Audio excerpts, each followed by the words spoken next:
دوام حیات خصوصیش. اینک تا اینجا که زمان عالم خان را مطالعه کنیم خواهیم دید که دوره پادشاهی عالم خان یک دوره خرج و مج بوده است. عالم خان علاوه بر این که وارث حقیقی فسق و فساد و ظلم سلاله منقد بوده، در بی ادراکی و بی ارادگی از همه حکمداران منقد پیش قدمی داشته است. در ایام دولت او اداره مملکت وابسته به رقابت و دشمنی دو سه نفر بزرگانی درباری مثل نصرالله خوشبیگی و نظام الدین خوشبیگی و امام قلی خزینه‌چی و برهان الدین قاضی کلان بوده است، تا به حدی که هر حادثه و واقعه بزرگی را که در زمان عالم خان سر زده است اگر تفتیش و تحقیق کنیم به غرض نفسانی و اینتریگ یکی از این 4 نفر رفته می رسد. از اداره عالم خان و درباریانش دهقانان هیچ خیری ندیدند، بلکه حالشان از اولی بدتر شد.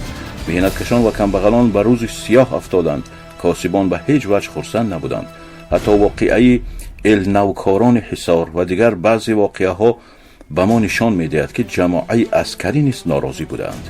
به عباره دیگر مختصر گفته می شود که در زمان پادشاهی عالم خان فراری از برای محو و نابود شدن تخت منقیتیان و حضور انقلاب چنانچه باید و شاید زمین حاضر شده بود. ما از آنجا تاریخ انقلاب بخارا نوشتنی نیستیم. ما اینجا از تشکیلات انقلابیون بخارا و حرکت آنها لازم نیست چی چیزی بنویسیم. این رساله تنها در خصوص عالم خان و دوره حکومت اوست. بنابراین ما را لازم است که در این رساله حرکت عکس الانقلابی را که در ایام انقلاب از طرف عالم خان و دربار او به وقوع آمده بود تفصیلات بدهیم. در اینجا باز سخن به صاحب کتاب تنزیل الامثال که با کمال بی‌طرفی در این باره تفصیلات است میگذاریم. صاحب کتاب تنزیل الامثال میگوید از عید قربان که روز 4شنبه بود 3 روز گذشته روز یکشنبه شب و شب عساکر شورایی و انقلابیون بخارا حرکت کرده و پیش قراولان امیر که در موضع کاگان کهنه در چهارباغ قاضی کلان بودند هجوم آوردند. گویند سرداران آن قراولان طرفدار انقلابچیان بوده است. در آن شب از هجوم آنها خبر داشته است. بنابراین یراق و اسلحه آنها را جمع کرده در یک خانه قلف کرده خودش به شهر بخارا در آمده است. چون عساکر انقلابی به قراولان هجوم کردند آنها بی اسلحه و یراق دار و مدار کرده تسلیم شدند و چندی از آنها گریخته به چهارباغ ستاره ماه خاصه رفتند. صورت واقعه را به دربار عرض کردند. از این سو گم گم آواز توپ برآمدن گرفت. فرصت نماز بامداد بود که آواز توپ ها زیاد شدن گرفتند. چنانچه باران تیر از طرف جنوبی و غربی شهر میبارید. پایست های آهنین جنگی، اتومبیل های حربی از موضع استانسه مرگک تا به استانسه کاگان قطار شده مشغول پراندن بوده و به طرف ارک و حوالی پادشاهی و حوالی قاضی کلان نشان گرفته بودند. در ظرف 1-2 ساعت پادشاه و سپاه و علما زمام اختیار از دست دادند و از شدت غریدن قله های رعدآواز و توپ های برق‌انداز 100,000 دردسر گردیدند. امیر عالم به دست خودش 1 ملتق گرفته تا به دروازه چهارباغ برآمده چون بیوزنان درگیری شده لشکر را فاتحه داده به میدان محاربه میفرستاد. اول دسته لشکری که نام او دسته ترک بوده و لباس ترکی آرایش یافته بودند و تمامشان سواره شده دبدبه و نمایش ها میکردند، امیر وقت فرستادن آنها به جای تشویق و ترغیب کمتر گریه کرده فاتحه داد. آنها قریب به 2000 نفر بوده، همه یک بالا سری از پا را سر داده به طرف میدان جنگ اسب ماندند. از دروازه سمرقند داخل شهر بخارا شده از دروازه قرشی بیرون برآمدند که کیها عسکر انقلابی تمام جایها را از قبیل سرای و گورخانه گرفته شینک بسته نشستند و مجردی برآمدن اینها که جنگ نادیده و کار ناآزموده و بی تجربه بودند یک باره به تیر و تفنگ گرفتند. اینها از حول جان به هر طرف پریشان شده خودها را به خاکریزه ها و سوراخ های قلعه گرفتند، لیکن در این قدم اول خیلی از آنها تلف گردیدند. با وجود آن مدافعی سخت کردند. بعد از این لشکرباشی امیر نیز به میانه 2 دروازه توپها را آورده مشغول توپزنی شدند. 1000 لشکریان امیر از دروازه سلاحخانه و نمازگاه و شیخ جلال برآمده کرکرانه توپ پرانی و ملتق زنی کردند. جماعه از آنها زاغنول و بلچه ها را گرفته به طرف راه آهن رفتند که همچنان که در محاربه کالیسوف کرده بودند راه آهن را ویران کنند. لیکن هر چند کردند کف خاک از راه آهن برداشته نمی توانستند، زیرا همه وقت پایزد حربی و بالای راه نگهبان بود. ناعلاج ساغنول‌ها شکسته چند کشته شده برگشتند. از طرف لب رود بخارا نیز چند سرکردگان امیر توپ زنی می کردند. گویند امروز اول با بعض قطعه های عسکری امیر فیل جمله موفقیت نیز روی نمود. از عسکر انقلابی یک دو میلتیق و پولمیوت غنیمت گرفتند، اما در بالای این چیزهای غنیمت گرفتگی فرقه های عسکری نزاع کردند.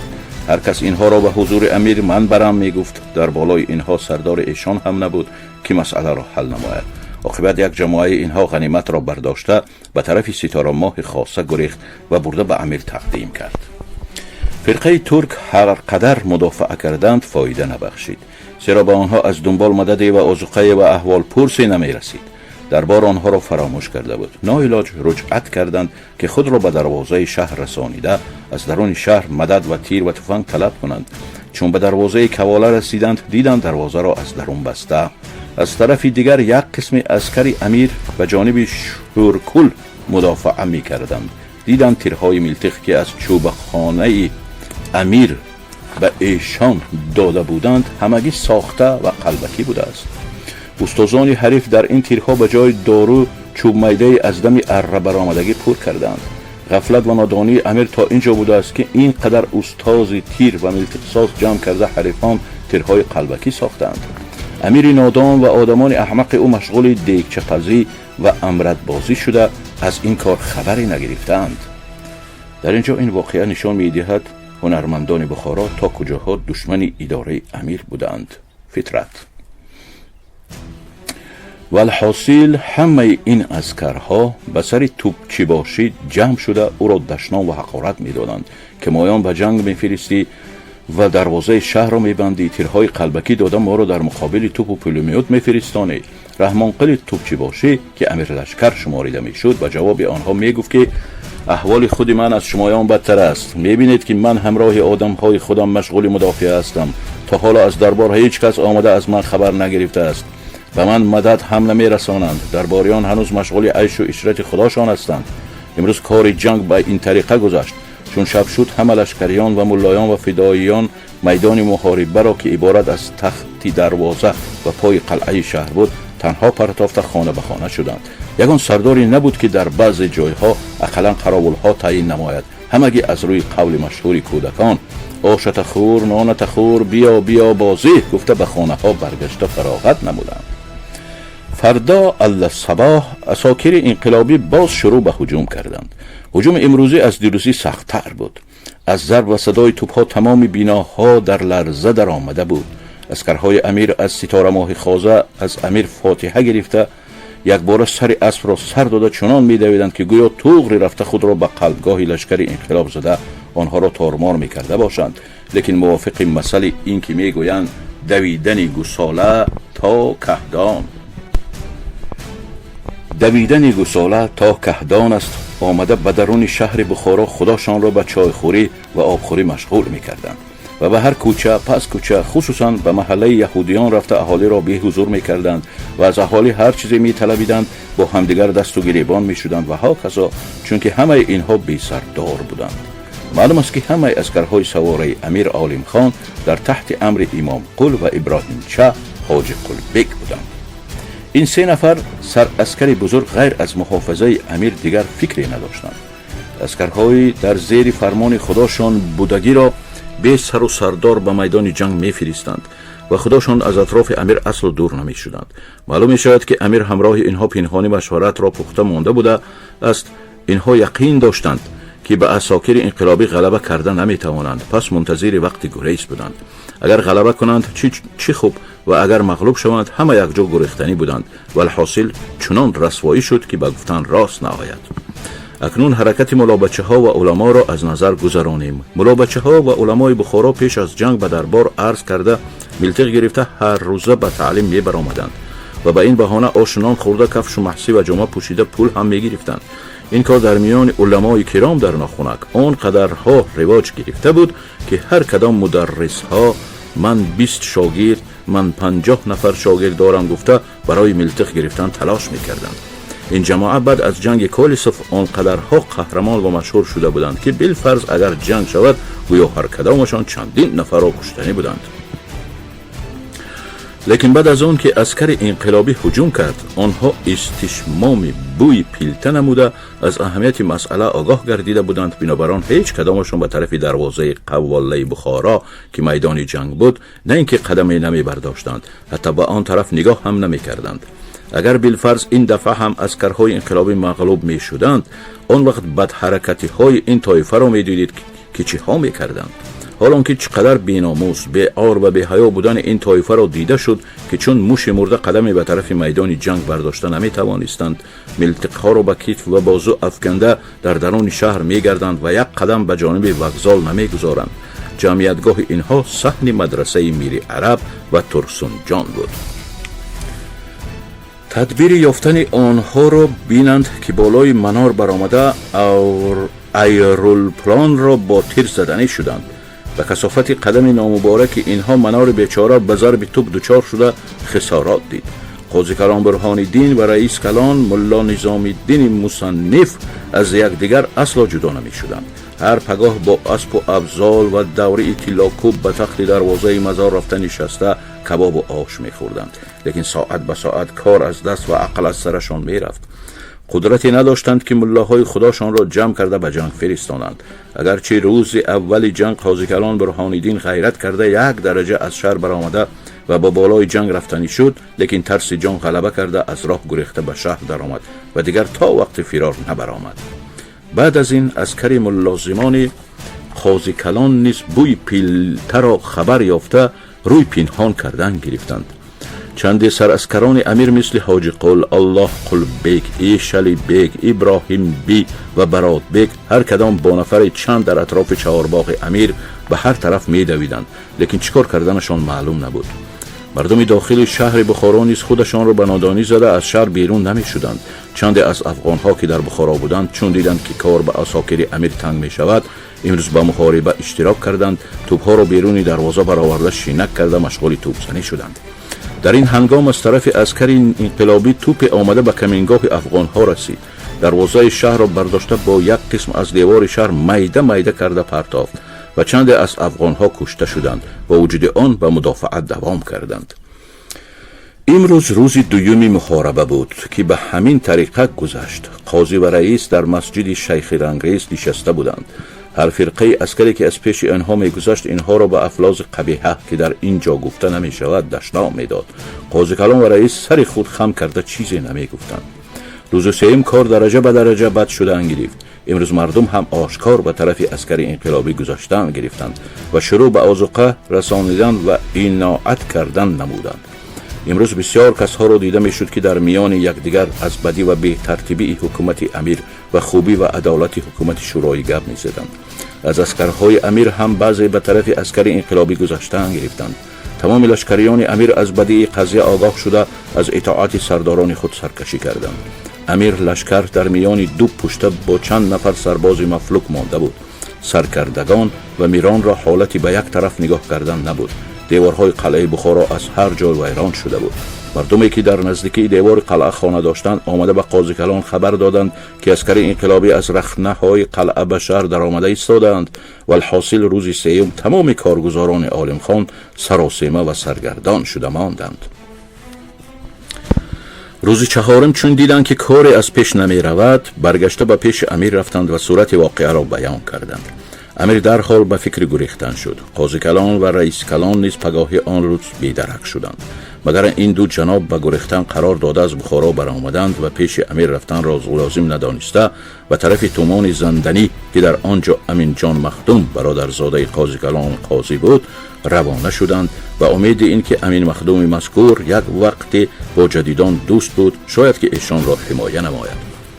در راه عسکرهای عرب بچه اینها را دیدند، از بس که در زمانش قاضی و رئیس آن عرب بچه ها را به زوری ظلم گرفته عسکر کرده بودند. آنها این دشمنی را در دل داشتند. همین که چشمشان به قاضی کلان و رئیس افتاد هر دویشان را گرفته خوب زدند. همه لباس ها و چیزهای ایشان را گرفتند و دست و گردنشان را بسته به پیش امیر عالم خان آوردند. عالم خان آنها را لباس داده رخصت داد که به هر جا که خواهند بروند. امیر دید که عسکر انقلابی داخل بخارا شد و سربازان او از مدافعه عاجز ماندند. چیزهایی را که لازم می‌دانست برداشته به عربه فایتون سوار شده رو به گریز نهاد. در همین اثنا و مفتی عسکر که در رکاب امیر بود نوشته فرستاد که ما فرار نمودنی شدیم، در حال بیایید همراه من یک دو علما بودن لازم است. لیکن مفتی عسکر روی پنهان کرده همراهی عالم خان را قبول نکرد. عالم خان از ستاره ماه خاصه برآمده یک سره به غژدوان رفته در آنجا اندک ایستاده است و از آنجا سوار شده به عقوبت از بالای راه آهن گذشته به ارتچول در آمده از راه دشت به شتاب تمام خود را به املاکی چیم رسانیده در لب دریا کمتر توقف نموده است و از آنجا رهبر گرفته از راه قره‌باغ از حد جنوبی ولایت چراغچی به راه بایسون در آمده است. عالم خان که همه عمرش در اشرتخانه گذشته و زحمت راه را ندیده بود، از اسب سواری سورینهایش مجروح شده طاقت سواری کردنش نمانده است. ناچار یک عرابه یافته او را در آن عرابه خوابانیده روانه شدند. با وجود از درد جراحتهایش داد و فریاد می کرده است. به همین عذاب به بایسون رسید. اندک استراحت کرده بود که بناگاه آوازه نزدیک رسیدن عسکر انقلابی را شنیده از اینجا نیز گریخته خود را به حصار شادمان گرفته است و در آنجا از مردم هر قدر تنگه و نقره و طلا که یافته است گرفته خزینه تشکیل داده از نو دکان پادشاهی را پهن کرده است. سخن کتاب تنزیل الامثال در اینجا تمام شد. خوانندگان عزیز هم مثل من اقرار خواهند کرد که صاحب این کتاب حرکتی مذبوحانه دربار عالم خان را که در مقابل انقلاب واقع شده بود با کمال بی‌طرفی و خوبی تصویر کرده است. ما به افادت او از طرف خودمان چیز علاوه کردن نمی‌خواهیم و در خصوص گذران عالم خان در ولایت حصار و از آنجا فرار کردنش به افغانستان مختصراً معلومات داده می‌گذاریم. عالم خان در حصار مدت 5-6 ماه به عنوان پادشاهی اقامت کرد. آنچه که در بخارا فسق و فساد میکرد در این مدت در آنجا زیادتر کرد. چنانچه مرد دختری 11 ساله داشته که بسیار صاحب جمال بوده است. امیر آن دختر را به رضای پدر و مادر آورده تجاوز میکند. دخترک بیمار شده میمیرد. عالم خان و درباریان بیناموسش از شورش مردم حصار ترسیده مردن دخترچه را به هیچ کس نفهمانده شب و شب گور میکنند. بعد از گریختن عالم خان پدر و مادر دخترک از مردن فرزندشان آگاه شده گوری او را مییابند. اولیا قلبک که یکی از منصبداران کهنه حکومت بخارا بود و رتبه وزیری داشته از طرف عالم خان حاکم حصار بود. عالم خان میشنود که اولیا قلبک یک زن خردسال بسیار صاحب جمال دارد که از مانده آن زن را جبران از اولیا قل میگیرد. چون عالم خان از حصار گریخته به کابل رفت، اولیا قلبک مذکور همراه او بود. اولیا قل در کابل این مسئله را دوباره برداشته عالم خان را به قاضی خانه کشید. عالم خان بعد از آنکه یقین دانست که قاضی صورت این واقعه را از خود زن خواهد پرسید، این هم معلوم بود که زن به عالم خان راضی نبوده در حضور قاضی حقیقت واقعه را بیان کرده او را رسوا خواهد کرد. شب به مشورت و دستیاری امام قل آن زن بیچاره را زهر داده کشتند و مسئله را تمام کردند و در وقتی که از حصار به طرف مملکت افغانستان میگریخت خیلی دخترها و پسرهای صاحب جمال مردم را به زور گرفته همراه خود برد. در وقت مردم حصار دانستند که او میگریزد غلوک کرده آمدند و خواستند که انتقام ناموس خودها را از آن شخصیت ناپاک او بستانند. هوادارانش او را از چنگ انتقام آن مظلومان به 1000 حیله و نیرنگ خلاص کرده گریزاندند. عالم خان بعد از آنکه از حصار گریخته داخل خاک افغانستان می شود نیز فسق و فجور خودش را ترک نکرده است. چنانچه در خاناباد در بالای یک بچه فرقه عسکری خاص خودش را می رنجاند. آنها امیر و امام قل و ابراهیم چبی را میکشیم و خودمان را از دست این ظالمان فسق پیشه خلاص میکنیم که گفته هجوم میکنند و با امام قل تیر میزنند. او گریخته خلاص میشود. در این هنگام عسکرهای افغان آمده اینها را بندی میکنند و عالم خان از مردن رهایی مییابد. در جلال آباد افغانستان نیز بچه‌بازی و فسق پیشگی عالم خان بسیار شهرت مییابد. نایب الحکومه جلال آباد یک شب برای امتحان آمده می‌بیند که واقعاً این بیناموس چند نفر بچه ها را لباس زنانه پوشانیده بنگ کشیده مست شده بزم می‌کند. نایب الحکومه در غضب شده می‌براید و فردا به کوتال جلال آباد می‌فرماید که آن بچه ها را حبس کنند. عالم خان برای خلاصی آن بچه حبس شدگی ابراهیم چبی و حاجی میرزا را به حضور نایب الحکومه میفرستد. نایب الحکومه آنها را دشنام داده رسوا کرده از حضور خود میراند. عالم خان فراری الان نیز در افغانستان به همان کار قدیمی خود مشغول است. فضیلت و هنر زیادتی که او در ایام مسافرت پیدا کرده است عادتی بند کشی است.